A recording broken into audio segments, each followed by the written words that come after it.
2:85 de Primeros Escritos. Sobrevino un tremendo terremoto, abriéronse los sepulcros y los que habían muerto, teniendo fe en el mensaje del tercer ángel y guardando el sábado, es de 1844 en adelante, se levantaron glorificados de sus polvorientos lechos para escuchar el pacto de paz que Dios iba a hacer con quienes habían observado su ley. Noten entonces que ocurre la resurrección parcial. Y los que se levantan son los que guardaron el sábado, tuvieron el sello de Dios en sus frentes, como lo dice Conflicto de los Siglos 698, tomando Éxodo 20, 8 al 11, Ezequiel 20, 12 y 20, 20. Aquí tenemos entonces que se levantan personas que murieron selladas, y por lo tanto ahora sí está completo el número de los 144,000. Todos en pie antes del regreso del Señor. Son los únicos que pueden pronunciar Isaías 25:9. Este es nuestro Dios, le hemos esperado y Él nos salvará. Le hemos esperado. Adventistas esperaban al Señor, adventistas sinceros, fieles, que fueron fieles a la verdad de 1844 al fin del tiempo de gracia, que siguieron la verdad del sellamiento, que la estudiaron, la comprendieron, se prepararon para ser sellados y aceptaron la gracia del Señor plenamente y fueron sellados. Maravilloso mensaje. Ahora pueden decir que hemos esperado y Él nos salvará. Este es Jehová a quien hemos esperado. Nos gozaremos y alegraremos en su salvación. Dios nos ayude a ser esos adventistas genuinos. Como hoy es el movimiento de reforma, el adventismo genuino fue abandonado por la iglesia adventista nominal. Hoy ese adventismo genuino lo tenemos nosotros. Dios nos ayude a vivirlo por la gracia del Salvador. Ahora veamos cómo lo dice la página 15 de Primeros Escritos. Los 144,000 estaban todos sellados y perfectamente unidos. Después de la resurrección parcial, en su frente llevaban escritas estas palabras: Dios, Nueva Jerusalén. Y además, una brillante estrella con el nuevo nombre de Jesús. Los impíos se enfurecieron al vernos en aquel santo y feliz estado y querían apoderarse de nosotros para encarcelarnos, cuando extendimos la mano en el nombre del Señor y cayeron rendidos en el suelo. Al declarar Dios el día y la hora de la venida de Jesús, 1 Escritos 2:85, el Israel de Dios, dice, permaneció con la mirada fija en lo alto. Mire cómo se llama aquí al pueblo remanente, a los 144,000, el Israel de Dios. Y entonces aclara la incógnita que tienen tanto católicos como protestantes dominicales, de que los 144,000 son 144,000 judíos de sangre que se salvarán. No, los nombres de las tribus están cambiados. ¿En qué sentido? En que aquí aparece la tribu de José y la tribu de Leví. Y estos nombres no estaban en Canaán, porque José recibió doble porción de la herencia en la tierra de Canaán. Eran la tribu de Efraín y Manasés. No hay ninguna región ni bandera que era de José. Eran sus hijos, Efraín y Manasés. Recibió la doble porción de la herencia.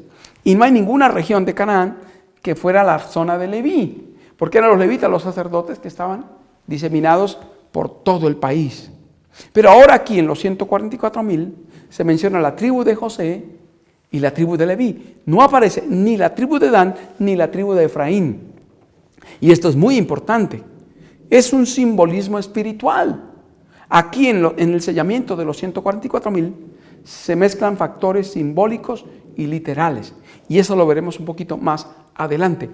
Pero el Israel de Dios está refiriéndose a los vencedores. Porque el nombre Jacob le fue cambiado como Israel después de la noche de lucha, donde clamando allí venció por la fe y su nombre fue cambiado. El pueblo de Dios ahora habrá pasado su noche de lucha y su nombre ha sido cambiado de Jacob a Israel. Pero ese nombre fue cambiado en el momento en que aceptamos como pueblo de Dios, como individuos y como personas al Señor Jesús como Salvador. Romanos capítulo 2 dice que los israelitas no son los que llevan la circuncisión en la carne, sino la circuncisión en el corazón, en la conciencia. Ahora el Israel de Dios es el pueblo del Señor. Por eso Santiago, escribiendo a la iglesia, en el capítulo 1, el verso 1, dice que él escribe a las 12 tribus esparcidas. Ahora la iglesia de Dios está representando el verdadero Israel, porque el Israel según la carne sucumbió, cayó, apostató y dejó de ser pueblo de Dios para siempre. Ahora el Israel de Dios es espiritual. Por eso los 144,000 son llamados aquí el Israel de Dios. Primeros escritos 2:85 y 2:86. Al declarar Dios el día y la hora de la venida de Jesús y conferir el sempiterno pacto a su pueblo, pronunciaba una frase y se detenía mientras las palabras de la frase retumbaban por toda la tierra. El Israel de Dios permanecía con la mirada fija en lo alto, escuchando las palabras según iban saliendo del labio de Jehová y retumbaban por toda la tierra como el estruendo de horrísonos truenos. Y cuando Dios derramó la sempiterna bendición sobre quienes le habían honrado santificando el sábado, resonó un potente grito de victoria sobre la bestia y su imagen. Al declarar Dios el día y la hora de la venida de Jesús. ¿Quién lo escucha? El Israel de Dios. Ahora veámoslo en Primeros Escritos, página 15. Pronto oímos la voz de Dios, semejante al ruido de muchas aguas, que nos anunció el día y la hora de la venida de Jesús. Los 144,000 santos vivientes reconocieron y entendieron la voz. En inglés dice los 144,000 santos vivientes in number, en número. Los 144,000 santos vivientes en número reconocieron y entendieron la voz. Pero los malvados se figuraron que era fragor de truenos y de terremoto. Noten bien que el Israel de Dios son los mismos 144,000. Y esto ocurre después de haber ocurrido la resurrección parcial. Por lo tanto, los que resucitan son parte de los 144,000. Página 15 de Primeros Escritos. Entonces conoció la sinagoga de Satanás que Dios nos había amado a nosotros, que podíamos lavarnos los pies unos a otros y saludarnos fraternalmente con ósculo santo. Y ellos adoraron a nuestras plantas. A word to the little flock, página 12. Una palabra al pequeño remanente. Usted piensa que los que adoran a los pies de los santos de Apocalipsis 3:9 serán finalmente salvos. Sobre este punto debo diferir de usted, porque Dios me ha mostrado que esta clase ha profesado la fe adventista.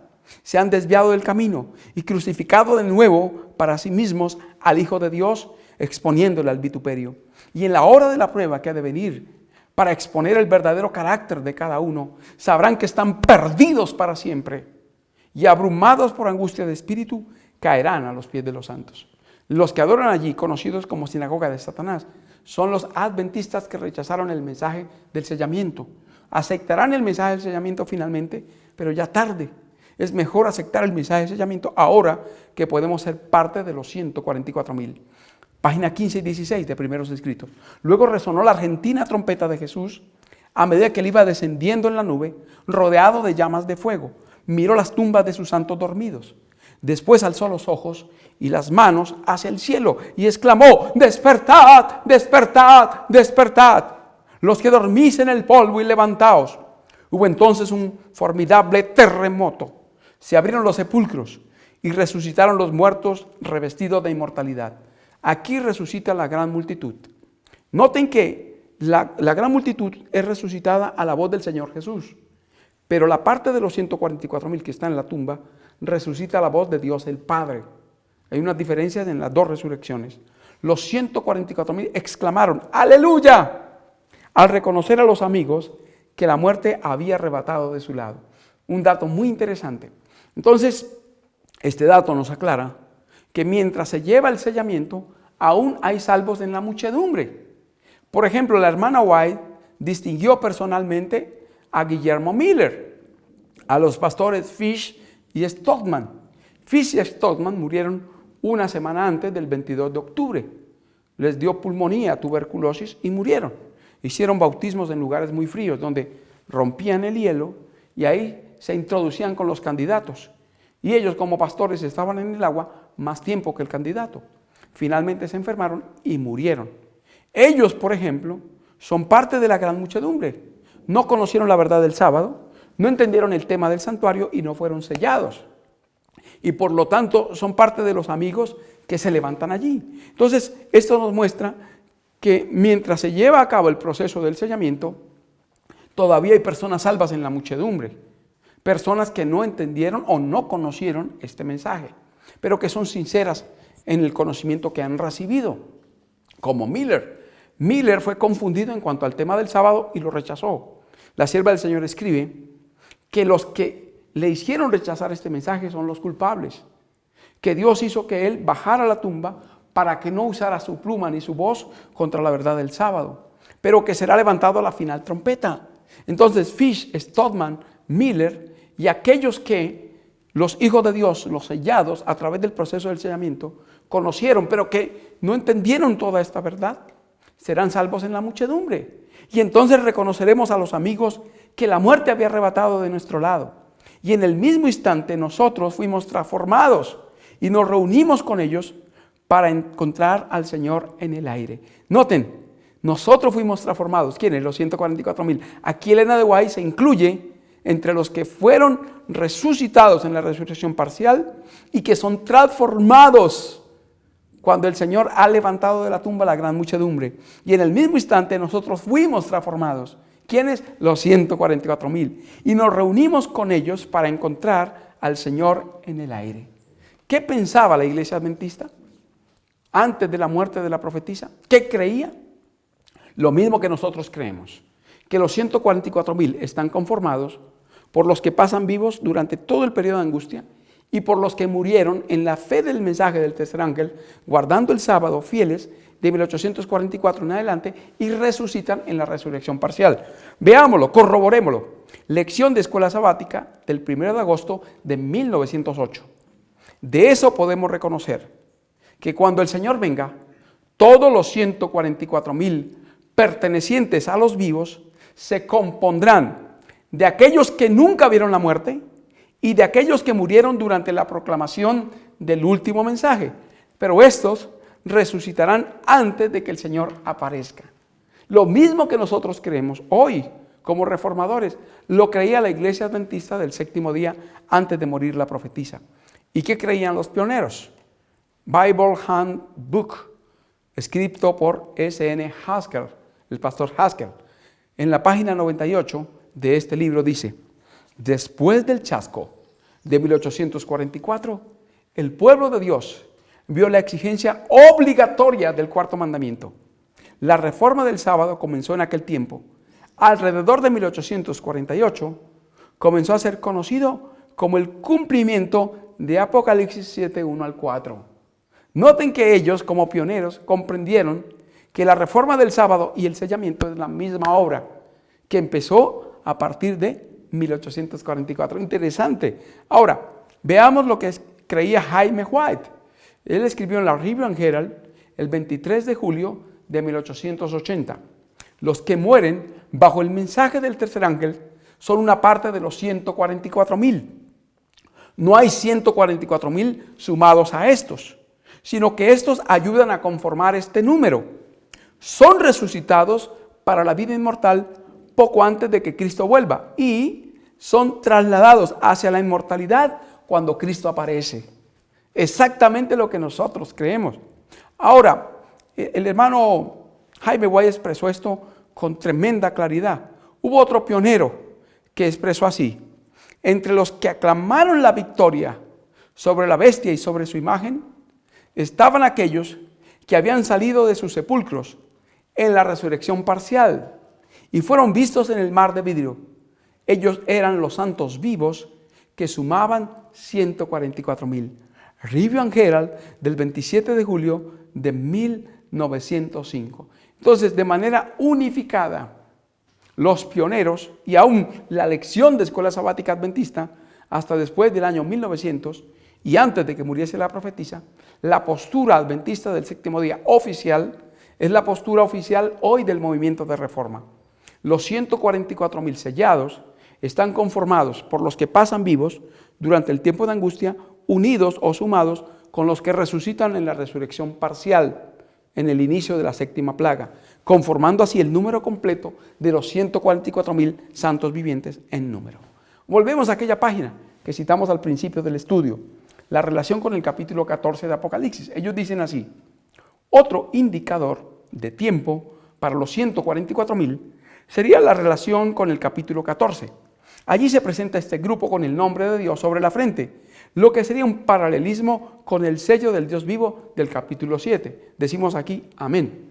En este caso, la referencia al nombre de Dios sobre las frentes apunta a un grupo distinto de fieles que hace contraste con los demás pueblos de la tierra, los que en los últimos días reciben el sello nombre de la bestia sobre su frente. Es un grupo que en el capítulo 6 sufre la ira del juicio divino. En otras palabras, mientras que en el capítulo 13 un grupo crece en rebelión contra Dios y se identifica con la bestia recibiendo su sello nombre, en ese mismo tiempo el texto bíblico revela otro grupo maduro y sellado con el nombre de Dios y del Cordero sobre su frente.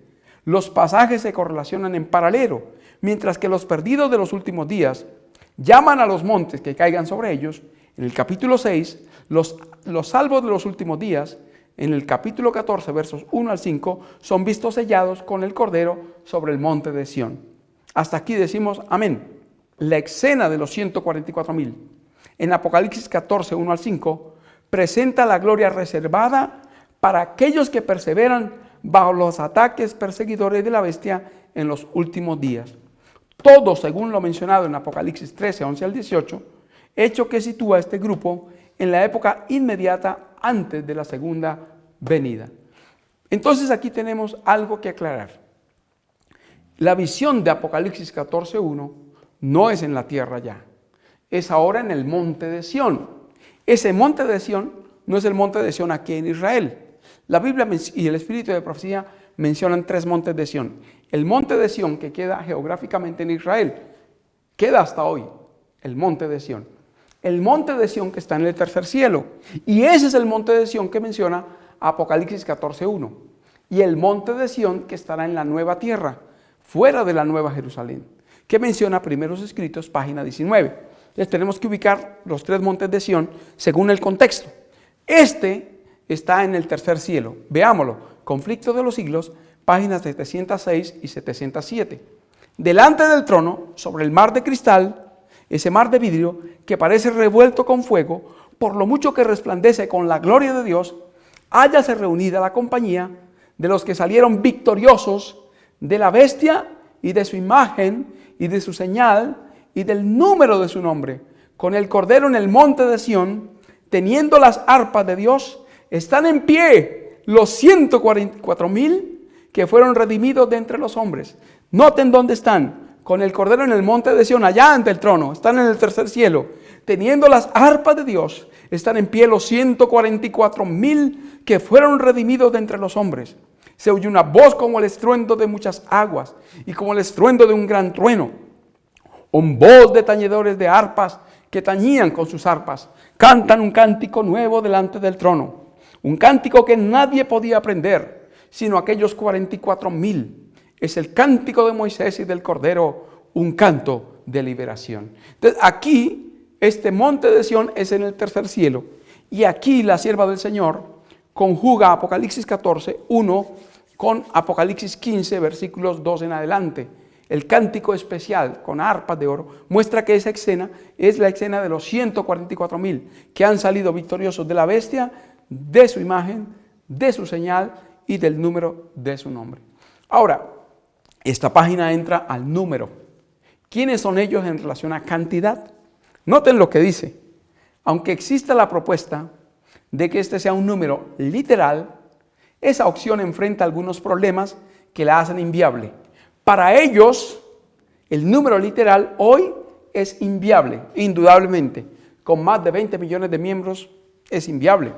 O sea, si el número necesariamente se toma de manera literal, se debe hacer lo mismo con el contexto inmediato. ¿De verdad?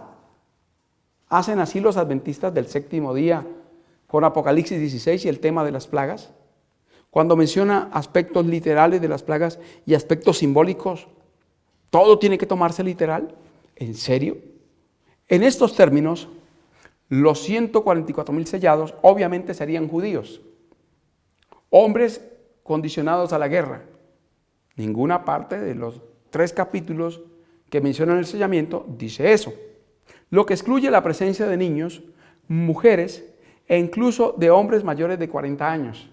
Y hay teorías adventistas que dicen que los sellados son solo hijos de pastores, que los sellados son solo hombres, que los sellados son hombres que no han tenido relaciones sexuales con mujeres, y aquí lo dice, ¿no? Agregando además la información de que sería un grupo de solteros que nunca tuvieron vida íntima con mujeres porque son castos, vírgenes. Además, la sugerencia de literalidad con respecto a ese número encuentra el problema de la ascendencia biológica de las 12 tribus, que prácticamente desaparecieron en el periodo del exilio, y gran parte de esta era absolutamente inexistente en los días de Juan. Vuelvo al ejemplo que cité, las plagas. Los ángeles con las 7 últimas copas. ¿Qué dice? Apocalipsis 15:1. Vi en el cielo otra señal, grande y admirable. 7 ángeles que tenían las 7 plagas postreras, porque en ellas se consumaba la ira de Dios. Las 7 plagas mezclan aspectos simbólicos, como por ejemplo los espíritus inmundos a manera de ranas, que salen de la boca de la bestia, de la boca del dragón y de la boca del falso profeta. Todo esto es simbólico. Pero ¿qué dice allí? Los reúnen en el lugar, topos. Está hablando de un lugar geográfico. El término griego, lugar, allí es topos, que en hebreo se llama Armagedón. Luego, otro símbolo, lugar de reunión, montaña de reunión, o Ar también significa ciudad de reunión. Ya un símbolo para ubicarnos en algo literal, definido. Las úlceras malignas, ¿son simbólicas las úlceras? No, son literales. ¿El mar en sangre es simbólico? No, es literal. ¿Los ríos y las fuentes de las aguas en sangre es simbólico o es literal? ¿El sol quemando a los hombres es simbólico o literal? ¿El trono de la bestia es simbólico o literal? ¿Las tinieblas son simbólicas o literales? No, el granizo que cae del cielo, la voz de Dios que produce el terremoto y el granizo, ¿son simbólicos? No. Aquí tenemos, como en casi todo Apocalipsis, mezcla de símbolos con aspectos literales. Y en casi todo Apocalipsis, algo que debemos tener muy claro, es que hay muchos símbolos, aunque hay símbolos por todas partes del Apocalipsis, los números, casi en su totalidad, son literales. Por ejemplo, el número 7, 7 iglesias, los 7 periodos de la iglesia. Son 7. El número es literal. Los sellos tienen un sinnúmero de símbolos tremendos, caballos, jinetes, pero todo eso es simbólico. Ahora, ¿cuántos sellos son? Son 7. El número es ¿qué? Literal.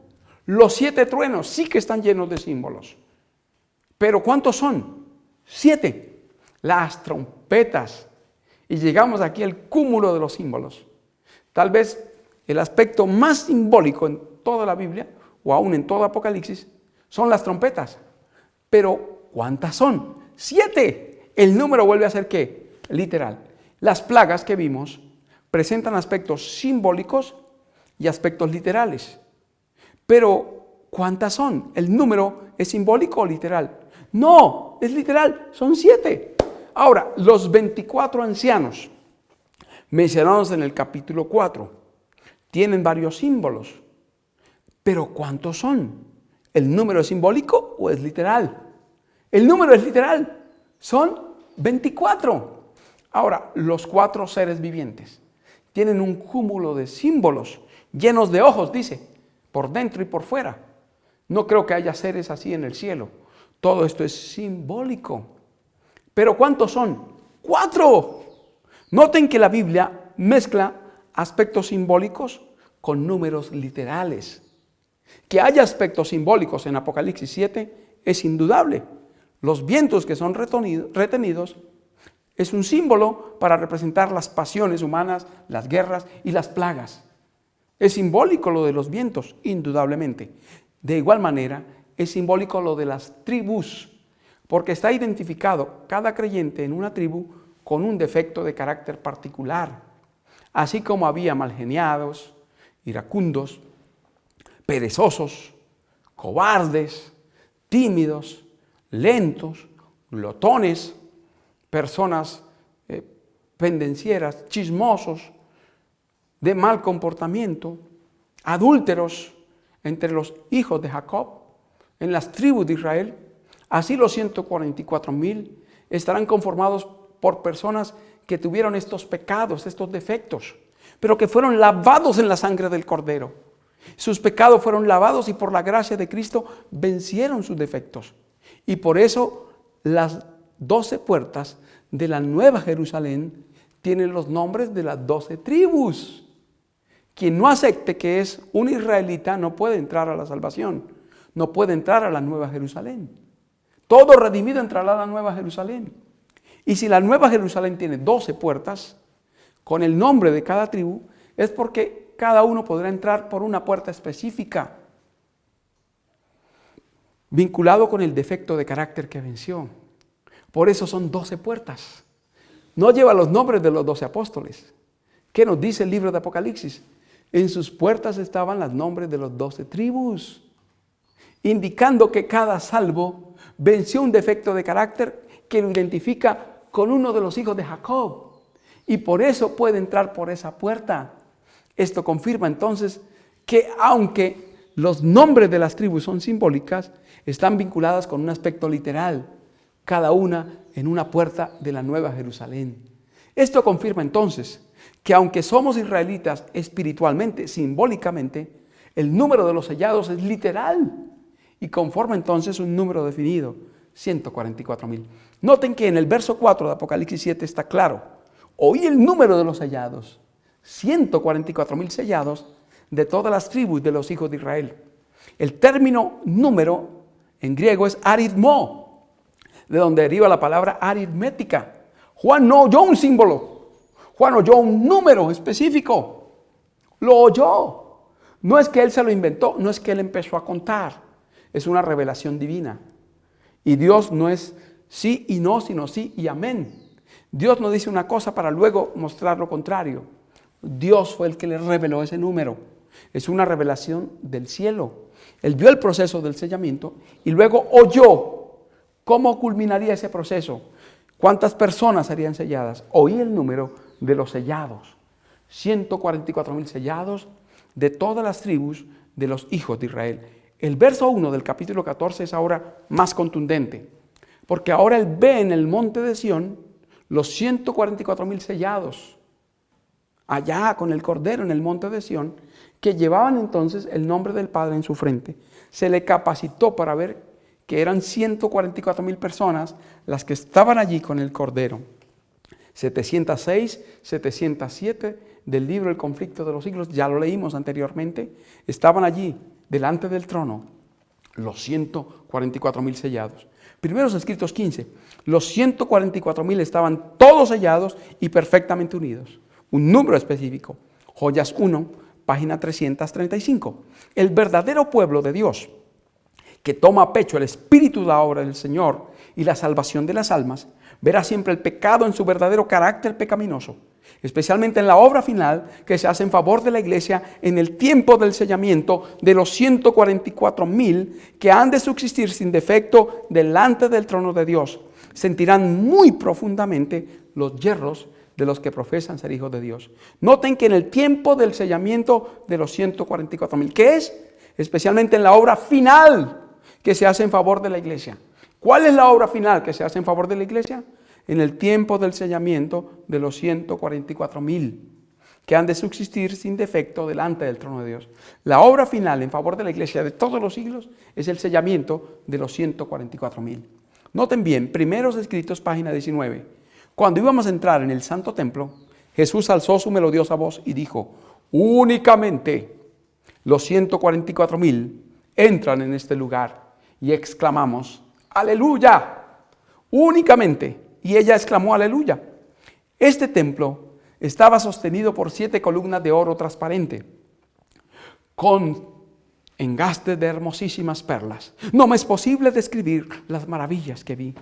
Vi tabla de piedra, en que estaban esculpidos en letras de oro los nombres de los 144,000. Después de admirar la gloria del templo, salimos y Jesús nos dejó para ir a la ciudad. Todos estos pasajes de la Biblia y el espíritu de profecía nos muestran categóricamente que es un número literal, los 144,000. Esta revista sigue diciendo, este artículo de la página de internet Adventistas del Séptimo Día. Otro factor importante para categorizar a los 144,000 sería la noción de una característica de escritura que Juan parece seguir. Se dice reiteradas veces que Juan escuchó algo y entonces al darse vuelta ve otra. Sin embargo, lo que él ve no es algo esencialmente diferente a aquello que escuchó. Y si lo mismo descrito con otras palabras. Noten este juego para engañar que va a presentar aquí. O sea, en Apocalipsis 1, él escucha acerca de una gran voz como de trompeta y ve a alguien como el Hijo del Hombre. Ambas informaciones referidas a un único ser, Jesucristo. Lo que no aclara es que esa voz de trompeta es la voz del Señor.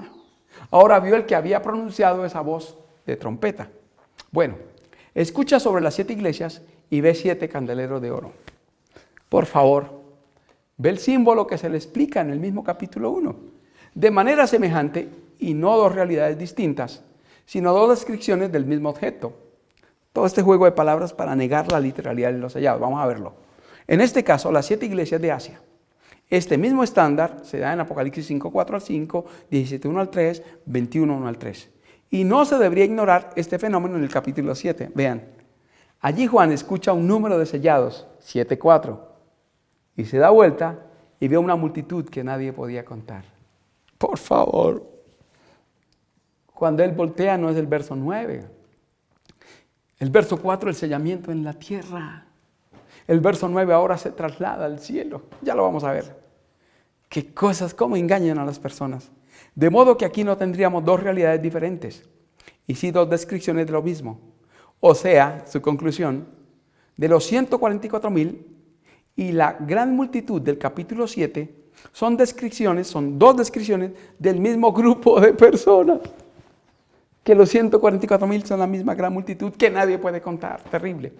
De este modo, las 2 escenas de los 144,000 y la multitud incalculable se trata de 2 imágenes descriptivas del mismo mensaje.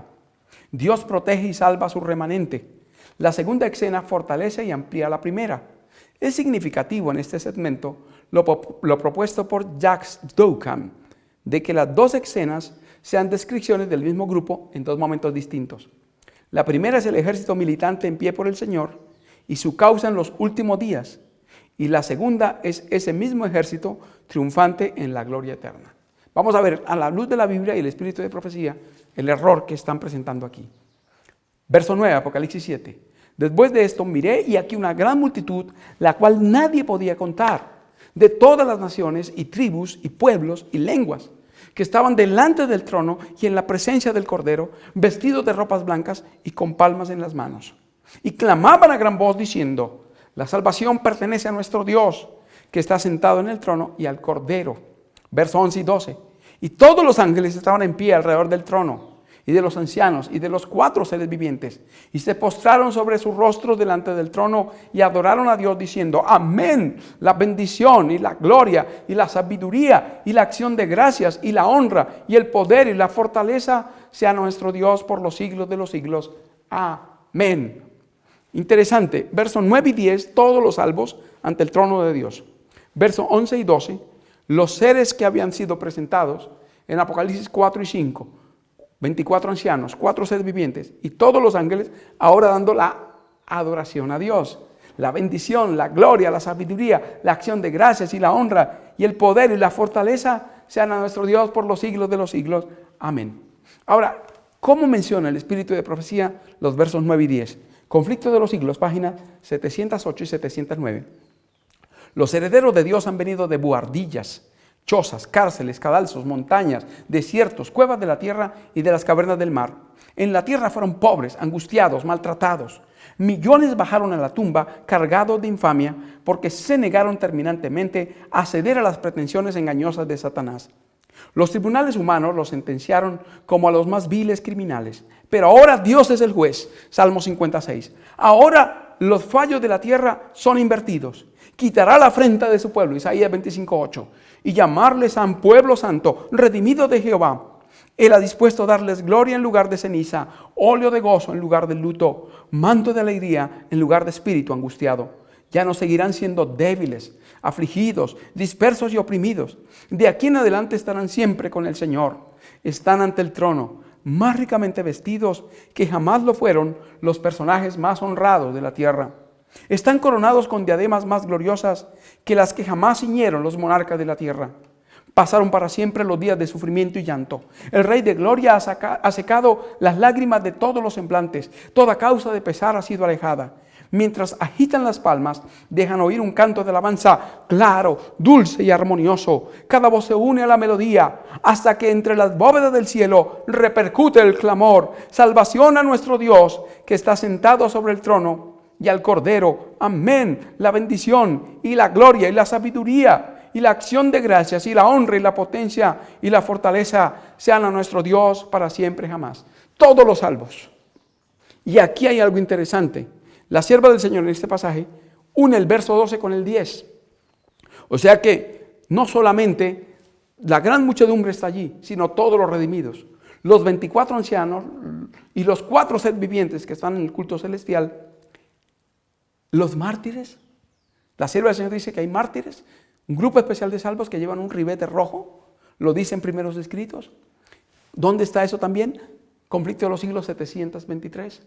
Están los tizones arrebatados del incendio y están los sellados. Todos están ahí. Todos los salvos están ahí.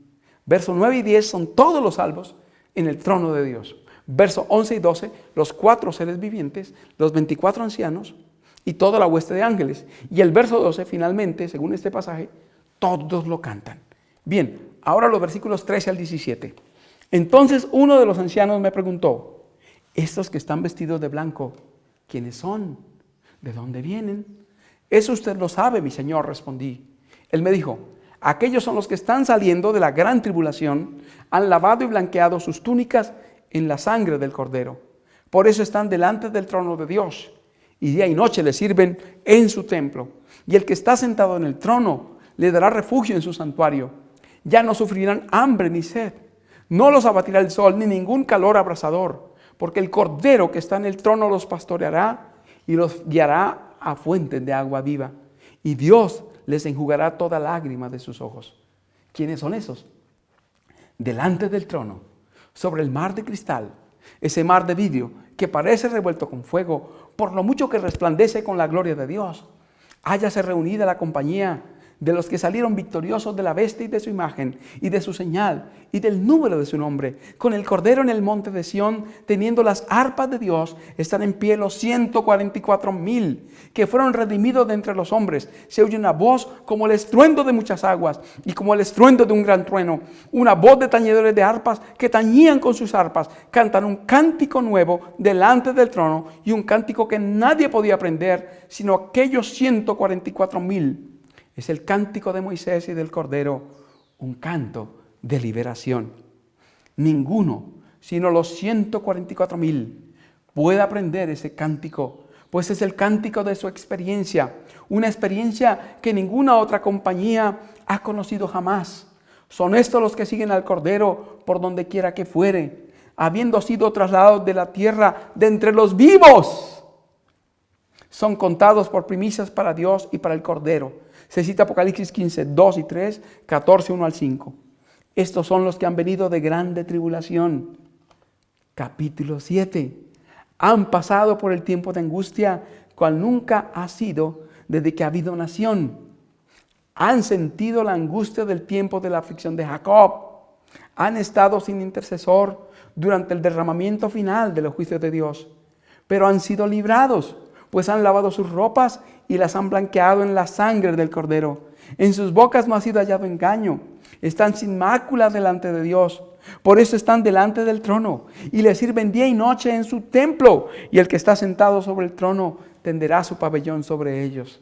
Le aplica los pasajes finales de Apocalipsis 7, 13 al 17 a los 144,000. Por eso se pregunta sobre ese grupo especial de salvos.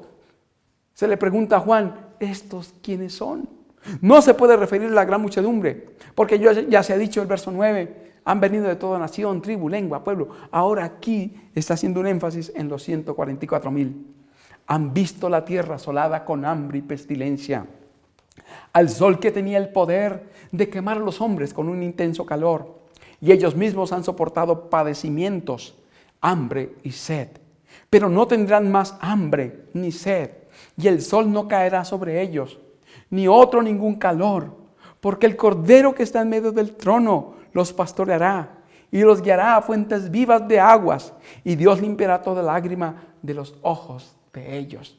Este pasaje es concluyente. Nos muestra que Apocalipsis 7, 1 al 8 es el sellamiento en la tierra, que Apocalipsis 7, 9 y 10 es la adoración de todos los redimidos en el trono del cielo, que los versículos 11 y 12 es la unión de los 4 seres vivientes, los 24 ancianos y todos los ángeles en esa adoración, pero que los versos 13 al 17 es un énfasis sobre los 144,000 ahora redimidos, ahora en la presencia de Dios. Juan los vio en la tierra, mientras estaban siendo sellados en los conflictos, en las dificultades de la tierra. Ahora no los reconoce, están transformados, redimidos. Por eso se hace un énfasis. El capítulo empieza con los 144,000 y cierra con los 144,000. La sierva del Señor dice, Primeros Escritos 19, cuando íbamos a entrar en el santo templo, Jesús alzó su melodiosa voz y dijo, únicamente los 144,000 entran en este lugar, y exclamamos, aleluya. Qué interesante, porque este es el contexto de Apocalipsis 7. Estarán en su templo, les sirven día y noche en su templo. Porque en Apocalipsis 21 y 22 dice que en la Nueva Jerusalén no hay noche. Por lo tanto, este templo tiene que estar fuera de la Nueva Jerusalén. Y así lo confirma la sierva del Señor. Salimos de la ciudad y fuimos hacia el monte de Sión, que estaba rodeado por 7 montes. Y en el monte de Sión estaba el templo. Y cuando iban a entrar al templo, Jesús dijo, únicamente los 144,000 entran en este lugar. Este templo estaba sostenido por 7 columnas de oro transparente, con engastes de hermosísimas perlas. No me es posible describir las maravillas que vi. La profetisa es uno de los 144,000. Estuvo allí adentro. Vi tablas de piedra en que estaban esculpidos en letras de oro los nombres de los 144,000. Después de admirar la gloria del templo, salimos y Jesús nos dejó para ir a la ciudad. Maravillosa verdad. Por eso su conclusión es la que dice Maranata 239. Esforcémonos con todo el poder que Dios nos ha dado para estar entre los 144,000. Que Dios nos ayude y Dios nos bendiga.